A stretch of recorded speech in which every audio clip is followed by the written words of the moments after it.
साथियों नमस्कार। स्वागत है आप सभी का आप सबके अपने चैनल द साइंस टॉप में। आज हम द साइंस टॉप में अपने यूपी ट्रिपल पैड सीरीज में और आगे बढ़ेंगे और इसमें हर एक टॉपिक से 5 क्वेश्चन उठाए, बट चूंकि जो सामान्य जागरूकता वहां 10 क्वेश्चन आते हैं, इसलिए मैंने यहाँ पे इस बार 10 क्वेश्चन इंक्लूड किए। ठीक है, इसमें जो टोटल प्रश्नों की संख्या है इस बार धीरे धीरे मैंने 45 कर रखी है और धीरे इसको हम बढ़ाते रहेंगे, उसका स्टैंडर्ड और अच्छा करते जाएंगे। इसी तरह अगर आपके लाइक शेयर और सब्सक्राइब आते रहे तो हम सीरीज को और भी अच्छा कंटिन्यू करते रहेंगे। ठीक है, तो और ईमानदारी के साथ कमेंट में पक्का बताइए कि कितने क्वेश्चन सही हो रहे हैं। ठीक है, आइए स्टार्ट करते हैं आगे। हड़प्पा सभ्यता के संपूर्ण क्षेत्र का आकार किस प्रकार का था? क्वेश्चन हमारा है हड़प्पा सभ्यता के जो संपूर्ण क्षेत्र का आकार था वो किस क्षेत्र का था। ऑप्शन हमारे पास है ए गोलाकार, बी आयताकार, सी डमरूकार और डी त्रिभुजाकार। तो इसका सही आंसर हो जाएगा त्रिभुजाकार। जो हड़प्पा सभ्यता का क्षेत्र था वो बिल्कुल त्रिभुजाकार आकार में था। ठीक है, आइए अगला क्वेश्चन देखते हैं। प्राचीनतम विश्वविद्यालय कौन था? मतलब भारत का जो प्राचीनतम विश्वविद्यालय था वो कौन था? ऑप्शन हमारे पास है ए गांधार विश्वविद्यालय, बी नालंदा, सी कन्नौज और डी वैशाली। तो इसका सही आंसर हो जाएगा हमारा नालंदा विश्वविद्यालय। नालंदा विश्वविद्यालय भारत का क्या था? पहला विश्वविद्यालय था। आइए अगला क्वेश्चन देखते हैं। जैन धर्म का आधारभूत बिंदु क्या, मतलब उसके मेन प्रिंसिपल्स क्या है? ऑप्शन हमारे पास है ए कर्म, बी निष्ठा, सी अहिंसा और डी वैराग्य। आपको पता ही होगा जैन धर्म का जो बिल्कुल मूल आधार है वो क्या है? अहिंसा। और बिल्कुल बोलते हैं अहिंसा परमो धर्म। ठीक है, आइए आगे चलते हैं।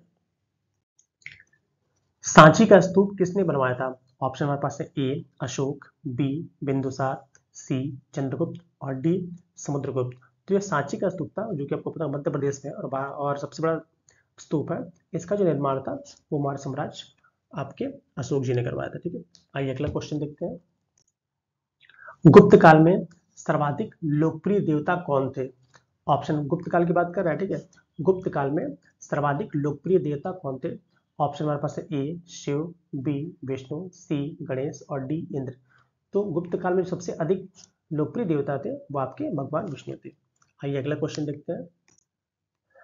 1857 में भारत में विद्रोह के एक नेता तात्या टोपे का मूल नाम क्या था? बहुत बार पूछा है। क्वेश्चन हमारे पास है ए नाना साहब, बी रामचंद्र पांडुरंग, सी कुंवर सिंह और डी मंगल पांडे। तो इसका जो सही आंसर हमारा क्या है? रामचंद्र पांडुरंग। आइए अगला क्वेश्चन देखते हैं। भारत में गरम दली आंदोलन का पिता किसे कहा जाता है? मतलब जो हमें सार बात में झगड़ा कर ले, गरम दली। ठीक है, तो इन ऑप्शन देख लेते हैं। ए लाला लाजपत राय, बी विपिन चंद्रपाल, सी बाल गंगाधर तिलक और डी मोतीलाल नेहरू। तो इसका सही आंसर हमारा क्या हो जाएगा? बाल गंगाधर तिलक। वैसे तो लाल बाल पाल तीनों ही वही थे, बट उसमें सबसे अधिक उग्र थे जिन्होंने बिल्कुल आगे लेके चले वो कौन थे? आपके बाल गंगाधर तिलक जी। आइए अगला क्वेश्चन देखते हैं। निम्न में से कौन पहले एक क्रांतिकारी थे जो बाद में एक योगी और दार्शनिक बन गए? ठीक है, ऑप्शन हमारे पास ए लाला लाजपत राय, बी बाल गंगाधर तिलक, सी अरविंद घोष और D Dadabhai Naoroji.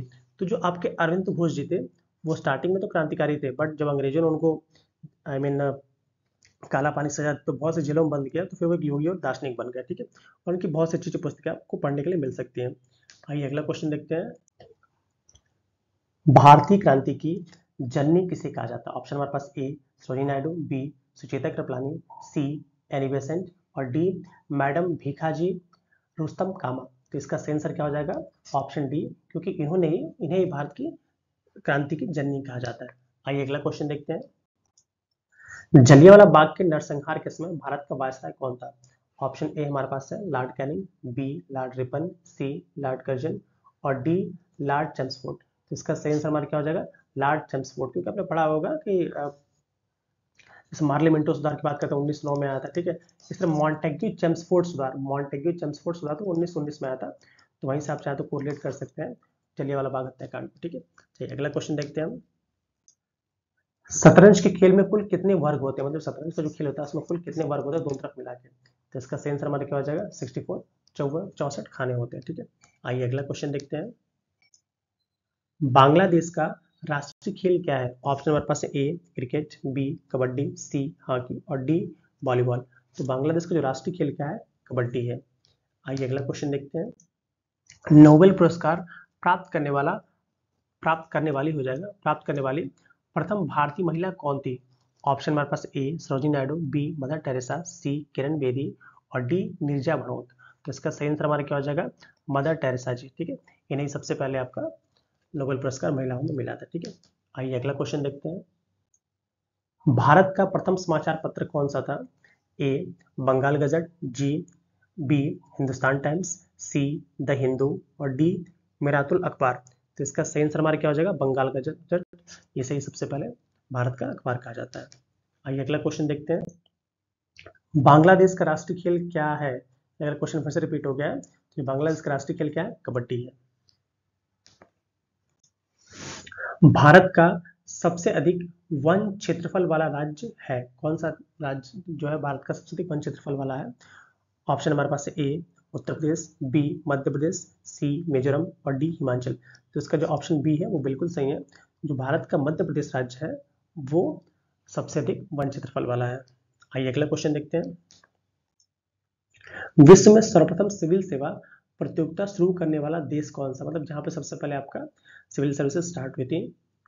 Option हमारे पास है ए चीन, बी संयुक्त राज्य अमेरिका, सी भारत और डी ब्रिटेन। तो इसका सही आंसर हमारा क्या हो जाएगा, ब्रिटेन, क्योंकि वहां पे सबसे पहले प्रतियोगिता आधार पे सिविल सेवा का चयन किया जाता, सिविल सेवकों का चयन किया जाता था। अगला क्वेश्चन देखते हैं।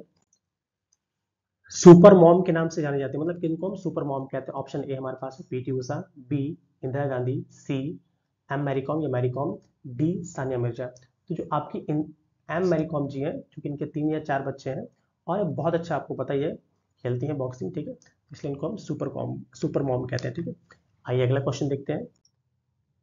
कृत्रिम उपग्रह को सर्वप्रथम अंतरिक्ष में प्रक्षेपण करने वाला देश, मतलब किस दिन सबसे पहले कृत्रिम उपग्रह को अंतरिक्ष में भेजा था? ऑप्शन हमारे पास ए सोवियत रूस, बी अमेरिका, सी जापान और डी सी भारत और डी जापान। तो इसका जो आपका ऑप्शन ए है सोवियत रूस, ये बिल्कुल सही है। ठीक है, आइए अगला क्वेश्चन देखते हैं।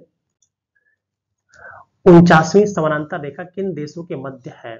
ऑप्शन हमारे पास ए संयुक्त राज्य अमेरिका और कनाडा, ऑप्शन बी भारत और म्यांमार, ऑप्शन सी चीन और रूस, ऑप्शन डी कनाडा और मैक्सिको। तो इसका जो ऑप्शन ए है आपका संयुक्त राज्य अमेरिका और कनाडा बिल्कुल सही है। इस तरह पूछता है कि 38वीं समानांतर रेखा, तो याद रखिएगा साउथ और नॉर्थ कोरिया। आइए अगला क्वेश्चन देखते हैं।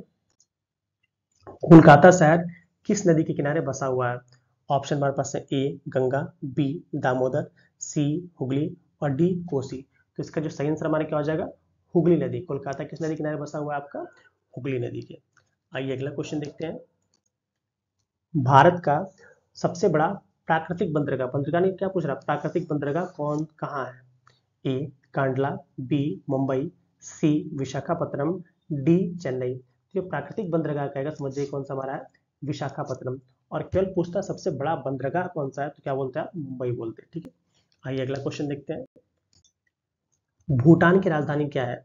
Option A Thailand, B Thimphu, C Dhaka और डी जकार्ता। तो इसका सही आंसर हमारा क्या हो जाएगा, थिम्फू। थिम्फू जो है वो भूटान की राजधानी है। आइए अगला क्वेश्चन देखते हैं।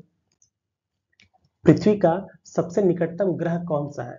ऑप्शन ए बुध, ऑप्शन बी चंद्र, ऑप्शन सी शुक्र और ऑप्शन डी मंगल। तो इसका सही आंसर हमारा क्या हो जाएगा, ऑप्शन सी शुक्र, क्योंकि सबसे अधिक चमकदार भी पृथ्वी से यही लगता है। ठीक है, आइए अगला क्वेश्चन देखते हैं। एशिया महाद्वीप में सबसे छोटा देश कौन सा है? एशिया द्वीप में क्या महाद्वीप में क्या बोल रहा है, सबसे छोटा देश कौन सा है? ऑप्शन हमारे पास ए श्रीलंका, बी म्यांमार, सी मालदीव और डी भूटान। तो इसका सही आंसर हमारा क्या हो जाएगा, ऑप्शन सी मालदीव। मालदीव ही वो एशिया महाद्वीप में सबसे छोटा देश है। आइए अगला क्वेश्चन देखते हैं। भारतीय संविधान में संविधान सभा में संचालन समिति के अध्यक्ष कौन थे? संविधान सभा में क्या पूछ रहा है, संचालन समिति के अध्यक्ष कौन थे? ऑप्शन ए हमारे पास है राजेंद्र प्रसाद जी, बी जवाहरलाल नेहरू जी, सी डॉक्टर भीमराव अम्बेडकर जी और डी सरदार वल्लभ भाई पटेल जी। इसका सही आंसर हमारा क्या हो जाएगा, डॉक्टर राजेंद्र प्रसाद जी, उन्हें ही संचालन समिति का अध्यक्ष चुना गया था। और भीमराव अम्बेडकर जी को क्या चुना गया था, प्रारूप समिति का अध्यक्ष। ठीक है, आइए अगला क्वेश्चन देखते हैं। सैन्य बलों की सर्वोच्च शक्ति किसमें निहित होती है? ऑप्शन हमारे पास है ए प्रधानमंत्री, बी राष्ट्रपति, सी उपराष्ट्रपति और D chief of army staff. तो जो सैन्य बलों की जो सर्वोच्च शक्ति है वो हमारे राष्ट्रपति के अंदर निहित होती है और वही वह सुप्रीम कमांडर होते हैं। आइए अगला क्वेश्चन देखते हैं। संविधान संशोधन विधेयक किस सदन में पेश किया जा सकता है? ए लोकसभा, बी राज्यसभा, सी विधानसभा, डी लोकसभा राज्यसभा किसी भी सदन में। तो बिल्कुल सही है, जो संविधान संशोधन विधेयक है वो लोकसभा राज्यसभा किसी भी सदन में पेश किया जा सकता है। आइए अगला क्वेश्चन देखते हैं। प्लान्ड इकोनॉमी फॉर इंडिया के लेखक कौन है? Option A Ardeshir Dalal, option B Jayaprakash Narayan, option C M Visvesvaraya, option D Dadabhai Naoroji. तो इसका सही आंसर हमारा क्या हो जाएगा? एम विश्वेश्वरैया, इन्होंने लिखा था the planned economy for India. आइए अगला क्वेश्चन देखते हैं। गरीबी उन्मूलन तथा आत्मनिर्भरता की प्राप्ति किस पंचवर्षीय योजना का उद्देश्य था? ऑप्शन ए पहली पंचवर्षीय योजना, ऑप्शन बी पांचवी पंचवर्षीय योजना, ऑप्शन सी अनवरत योजना, ऑप्शन डी सातवीं पंचवर्षीय योजना। तो इसका जो ऑप्शन बी सही है बिल्कुल, कि जो पांचवी पंचवर्षीय योजना में बोला गया था कि गरीबी को हम बिल्कुल ही इरेडिकेट कर देंगे, उन्मूलन कर देंगे। ठीक है, आइए अगला क्वेश्चन देखते हैं। मछली उत्पादन के मामले में विश्व में भारत का कौन सा स्थान है? ऑप्शन ए पहला, ऑप्शन बी पांचवा, ऑप्शन सी चौथा और ऑप्शन डी आपका दूसरा। तो इसका सही आंसर हमारा क्या हो जाएगा? ऑप्शन बी, ऑप्शन डी दूसरा। और पहले पे कौन है हमारा? वही पड़ोसी देश चाइना। आइए अगला क्वेश्चन देखते हैं। भारत में पहला जल विद्युत शक्ति गृह सन 1897 में कहाँ स्थापित किया गया था? Option A Goa, option B Darjeeling, option C Kochi और ऑप्शन डी सोनभद्र। तो इसका सही आंसर हमारा क्या हो जाएगा? Option B Darjeeling. दार्जिलिंग में सबसे पहले जल विद्युत शक्ति गृह स्थापित किया गया था भारत में। आइए अगला क्वेश्चन देखते हैं। राष्ट्रीय ग्रामीण विकास संस्थान कहाँ पर है? Option A Hyderabad, option B Bhopal, option C Lucknow, D Mysore. तो इसका सही आंसर हमारा क्या हो जाएगा? हैदराबाद। जो राष्ट्रीय ग्रामीण विकास संस्थान है वो कहाँ? हैदराबाद में। आइए अगला क्वेश्चन देखते हैं। पारा थर्मामीटर का आविष्कार किसने किया था? Option A John Dalton, B Fahrenheit, C Stephen और डी रॉबर्ट बॉयल। तो इसका सही आंसर हमारा हो जाएगा ऑप्शन बी फ़ारेनहाइट, क्योंकि सबसे पहले जो पारा थर्मामीटर का आविष्कार था फ़ारेनहाइट जी ने किया था। ठीक है, आइए अगला क्वेश्चन देखते हैं। विद्युत का सबसे उत्तम सुचालक होता है? ठीक है, option A aluminium, option B tungsten, option C चांदी और ऑप्शन डी तांबा। तो इसका सही आंसर हमारा क्या हो जाएगा? ऑप्शन सी चांदी। चांदी विद्युत का सबसे अच्छा सुचालक होता है। आइए अगला क्वेश्चन देखते हैं। शरीर के अंदर रक्त को जमने से रोकता है, मतलब बाहर तो आपको पता ही है कि शरीर के अंदर जो रक्त को जमने से रोकता है, option A plasma, option B heparin, option C fibrinogen, option D thyroxine. तो ऑप्शन बी है हिपैरिन, जो कि लीवर से सिक्रेट होता है, ये शरीर के अंदर रक्त को जमने से रोकता है। आइए अगला क्वेश्चन देखते हैं। विटामिन ई को किस नाम से जाना जाता है? Option A ascorbic acid, option B tocopherol, option C phylloquinone और ऑप्शन डी बायोटीन। तो इसका सही आंसर हमारा क्या हो जाएगा? टोकोफेरॉल। इसी को हम विटामिन ई के नाम से जानते हैं। आइए अगला क्वेश्चन देखते हैं। तंत्रिका तंत्र की सबसे छोटी इकाई क्या है? क्या पूछ रहा है? तंत्रिका तंत्र की सबसे छोटी इकाई। ऑप्शन हमारे पास है ए नेफ्रॉन, बी न्यूरॉन, सी एल्विलॉय और डी रक्त कोशिका। तो जो आपका न्यूरॉन है इसी को हम तंत्रिका तंत्र की सबसे छोटी इकाई कहते हैं। जो नेफ्रॉन को किसकी कहते हैं? किडनी की सबसे छोटी इकाई कहते हैं। और जो एल्विलॉय इसको किसकी कहते हैं? लंग की सबसे छोटी इकाई कहते हैं। आइए अगला क्वेश्चन देखते हैं।